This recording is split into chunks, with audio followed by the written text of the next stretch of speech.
tegno ahinya. Kawuono piny ngima ingo nyasi miluongo ni International Youth Day.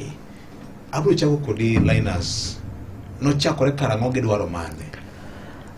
Weche mag youth nochakore chon. Mana kaka ndalo mane jopiny noromo ga chon. To ne gichako twak ni mondo gikel kwe piny mangima.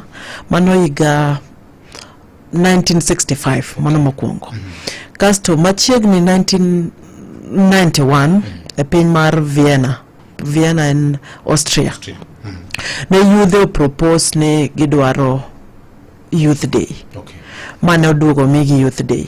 Koro UN nodhialo odiochieng' ma kawuono mar tarik 12 kaka odiochieng' mar rowere.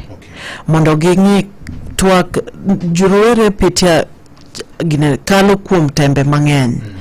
To gin giwegi gin giduol mar wacho gima gidwaro gi kaka gineno piny gi gima kaka inyal konygi. Koro kaka odiochieng' ma kawuono youth osetimo atua mang'eny. Achani youth timo gik mang'eny. Nitiere rowere ma innovators mag biro gi gik manyien magigine. Nitiere rowere mosomo, gintiere rowere ma nigi lony mopogore opogore. To this lony magin godo gi ok bed tapped to their full potential.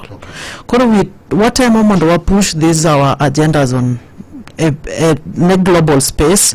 Mondo ging'e this is what we want, this is how we want it, and in a more polite way.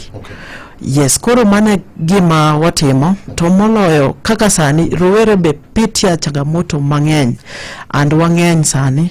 To ere kaka wanyalo tap into this population maro mang'eny mondo wa give to our full potential to the world. Koro mane gima watimo, to in line with SDGs.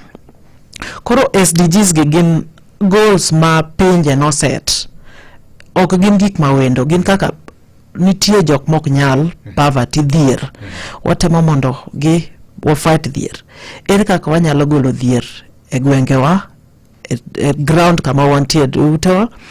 Kwa chako gi dhier, nitie dhier watemo gine dhier wadwaro SDG number 4 and quality education, yudo puonj makare. Ere kaka wanyalo yudo puonj makare kaka yudhe.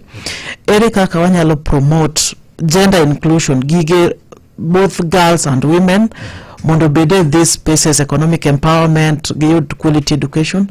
And also ere kaka wanyalo dongore kaka jite piny mangima. Koro momiyo odiochieng' ma kawuono en odiochieng' maber ne oganda mag rowere, kendo wa push mondo rowere mang'eny showcase onyis gik magitime ground mondo ginyis kaka inyal konygi bende. Erokamano.